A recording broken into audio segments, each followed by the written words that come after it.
The international monetary system is built on collateral. Why? Because they're banks. Banks do what? They loan out money. Yeah. To loan money, you have to have collateral. You can't just loan something that you don't have, right? So you have to have something to offset your loan. So central banks around the world are allocating into gold. It's now their number one asset because they need collateral to be bankers. Well, another amazing week with all types of things going on, especially around Washington, D.C. It's actually getting cleaned up physically. Mentally, I'm not so sure. We had the circus show play out this week. The Democrats are losing their minds and rhinos are getting exposed. So what an amazing week for all of us watching. AndWeKnow.com/gold in the description box below. Always great to have Dr. Kirk Elliott with us. Welcome back once again. Hey, LT, it's great to be with you. Yeah. I mean, you've seen these things play out, and week after week, you're keeping on top of all that's going on the monetary side with precious metals and more. And so, what are you seeing here lately? So, there's a few things happening. Number one is the immediate, and number two is probably what's coming, right? And so let's talk about the immediate first, which is the stock market. When you have higher interest rates like what we've got, causes the bond market to suffer. We've talked about that, right? When people have their wages aren't keeping up with inflation, they don't spend as much, the stock market suffers, right? But what I want to talk about right now is something that you and I briefly mentioned maybe 3 weeks ago, which was Michael Burry with The Big Short said, this market looks exactly like it did in 2000, right? So here's what exactly was he referring to, right? So exactly what he's referring to is something that just happened last week, right? And this is very important. So the S&P 500 hit an all-time high, like literally an all-time high.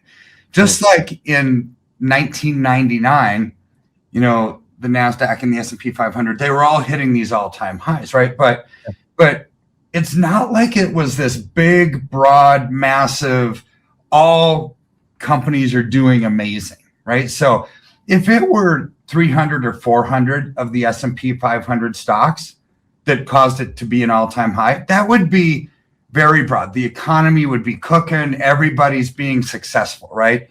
But how many companies was it that actually had all-time highs? Well, the S&P 500 did. It was only 20 of them.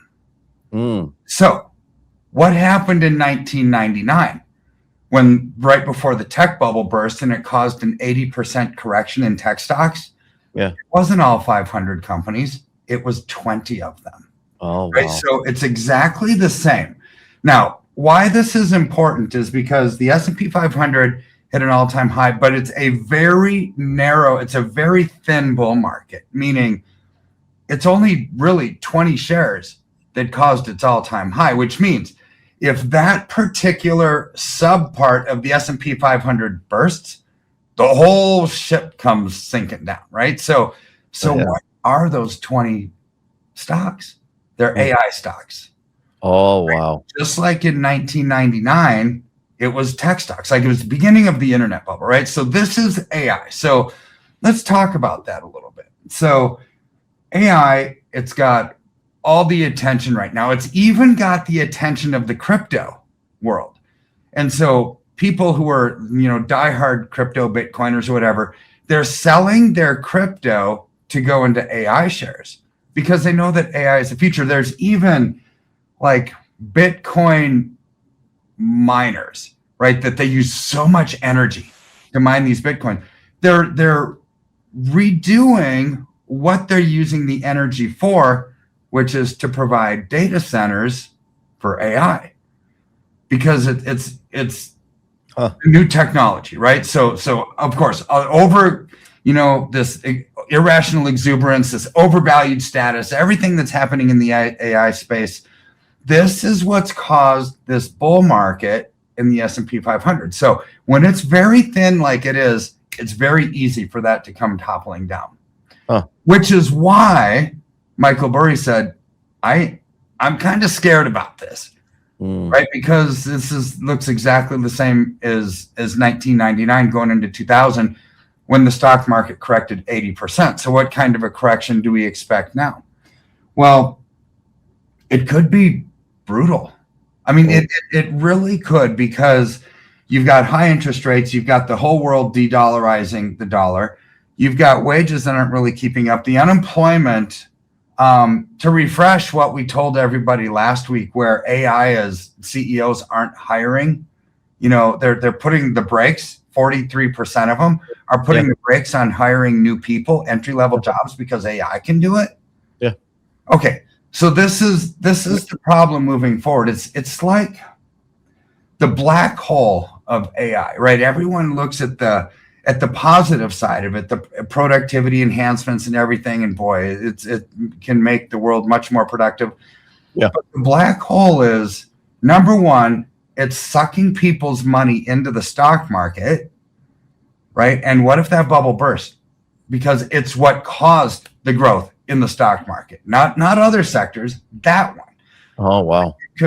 It could demolish people's assets. It could demolish jobs down the road. So this is where we are with the economy, and with real estate right now, because I'm actually encouraged about what could be coming, right? Because so far the globalists have been trying to trip up President Trump. They've been trying to slow his progress, right? This is what's been going on a lot with the Iran conflict. It's been dragging on long and long and long and long. And so therefore the oil prices are up and the bankers are making a ton of money, and you can't lower interest rates to stimulate the economy. I mean, that's their narrative. Right. So that's going to trip up Trump's kind of resurgence of American profitability. So now that it looks like we actually might have, President Trump wants peace. President Trump has always wanted peace there. Yeah. And you got to get rid of the rogue agents, right? But he's always wanted peace there. Now Israel is like being a thorn in the side. It's like, well, we don't care, Trump, if you really want peace. We can still nuke Iran if we want to. It's like, that's my interpretation of it. It's like, this is wild. This is wild. And so every step along the way, Trump has opposition. But prior to this conflict, he was so successful. I mean, everything that he was doing was a win for America. And I know we're going to get back there again, but we have to, because the economy really isn't in a good spot right now. So when you look at how bad the economy is, it's like, okay, it might be looking bad right now, but what about in the future? What is it going to look like down the road? Well, here's where it gets exciting for all of us, because we've been allocating, the NVNORs all over the world, been allocating into silver. Well, let's look at what central banks are doing, LT. I mean, this is an exciting story. So the European Central Bank just came out with a report the end of last week that gold has now overtaken U.S. Treasuries as the number one held reserve asset on the planet. Oh, wow. Right. So 27%, okay, consider this, 27% of all central banks' reserves are now in gold. It used to be U.S. dollar, U.S. Treasuries, right? Because since Bretton Woods, when the dollar became the world's reserve currency, we were America. We were big, we were strong, and we were the most prosperous country on earth. And if that wasn't enough, we also had a printing press because we were the world's reserve currency. And if push came to shove, we would just print our way out of it. So the risk of default on the US dollar was like none, right? So it used to be the number one asset that central banks held. But it's gone from 25% of central bank holdings to 22%, where gold is now at 27%. So what does that tell us? It tells us that the world is starting to look at tangible assets as real money, right? So I think what we're doing is we're returning to real money. So I want to kind of share a little bit of economics with everybody and what the international monetary system is built on. It's not currencies. It's not the Japanese yen and the US dollar and the euro, and it's not currencies. The international monetary system is built on collateral. Why? Because they're banks. Banks do what? They loan out money. Yeah. To loan money, you have to have collateral. You can't just loan something that you don't have, right? So you have to have something to offset your loan. So central banks around the world are allocating into gold. It's now their number one asset because they need collateral to be bankers so they can continue lending. They don't want a sinking asset. They don't want sovereign debt anymore. They don't want currencies from really other countries or the United States right now, it looks like. They want gold. It's the number one asset. And you go back to Basel III Accord, they made gold a tier one asset, and it's all starting to click in my head. It's like they've been allocating gold so they can have collateral so the banking system can stay a banking system, right? And if the US dollar continues to kind of erode and devalue because of inflation, what has Trump been doing? He's saying, okay, gold is important. Let's audit Fort Knox again. We need to audit Fort Knox. Yeah, right? that came up. Yeah. Yeah. So that conversation has been happening last week. But also you've got the Clarity Act, right? So the Clarity Act is the issuance of stable coins just for on the blockchain. For everyone who doesn't know what that is, it's the crypto universe. It's the blockchain, the distributed ledger. You can have anything almost as a token in digital format, whether it's a security, whether it's real estate, whether it's gold or silver, whether it's a currency. That is a tokenized asset. So a stable coin is simply like the US dollar in token form. So what the Clarity Act says is, hey, all of these decentralized finance, internet, blockchain companies can issue stable coins. What does that do? It gives demand to the US dollar in the crypto universe, right? But what does it take demand away from? Banks, traditional finance as we know it, right? Because it's shifting from old bricks and mortars, fiat-based money, Bank of America's, JP Morgan Chases of the world, and it's going to a distributed ledger blockchain, right? And so who's concerned about this? Bankers. Oh, traditional finance. And we have a video of Jamie Dimon. And sorry, I think we should watch it, even though there is one curse word in there. I think we should still watch it because it tells us how scared the bankers are about what's coming. So, it's complicated, and the government needs to do it thoughtfully. If they don't do it thoughtfully, it'll be a huge problem. So are you happy with the way the Clarity Act is turning out?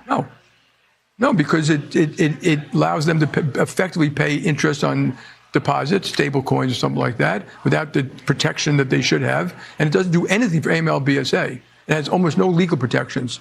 So no, the banks will not accept it that way. They won't and the ABA, the small banks, the credit unions, it's not just the big guys. I'm not worried about stablecoin, but if it happened, I'm telling you, I would have nothing to do with it, and it would eventually blow up on its own.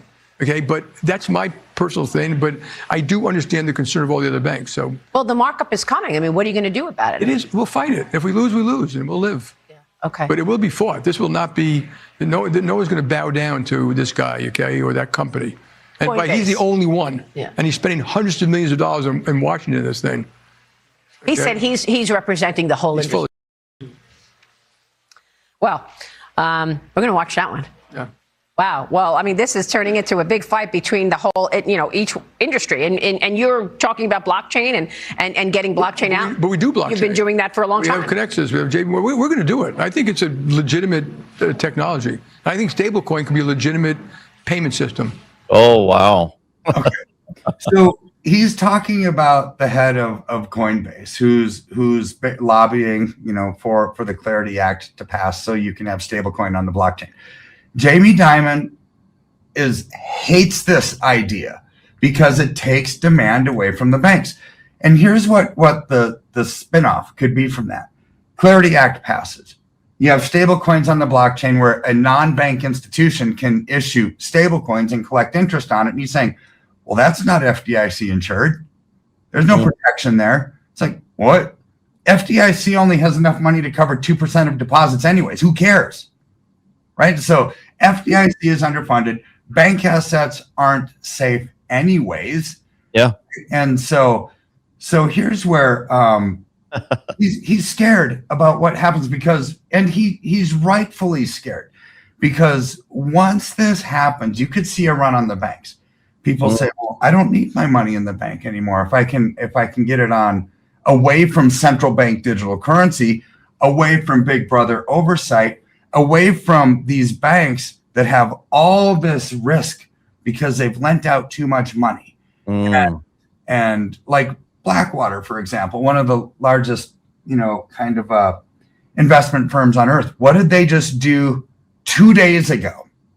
2 days ago, they said, we're going to not suspend redemptions, but disallow redemptions unless it's no more than 5% of a person's holdings. So what does that mean? Say you have $100,000 in that investment account and you want to pull it out to buy a house. They'll say, well, all you can take right now is $5,000. We're suspending and limiting withdrawals and liquidations. Why? Because they don't have liquidity. See, and that's one of the largest financial institutions on the planet. Well, what happens when this hits the banks? Because everybody's pulling their money out of the banks to go to the blockchain, you could have a run on the banks. And so we have to start asking ourselves this question. It's like, there's a lot of volatility here. Yeah. And how is this going to go? Are the lobbyists going to win and stop the Clarity Act, or is the Clarity Act going to go through? I think it goes through. It's my opinion.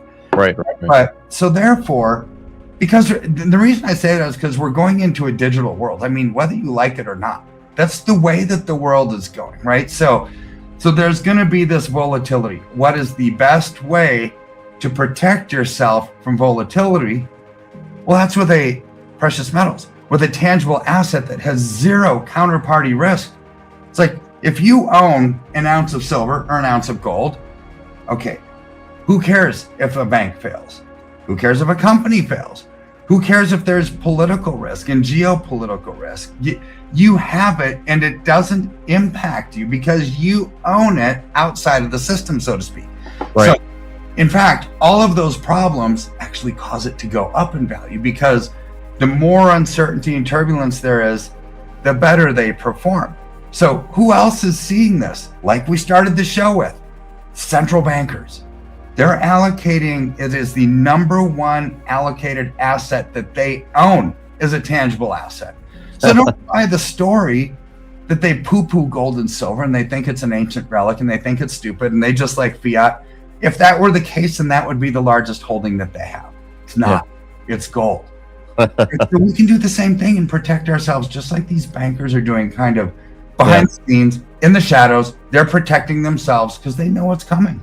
That's right. Yeah, pretty amazing how he tied that all together.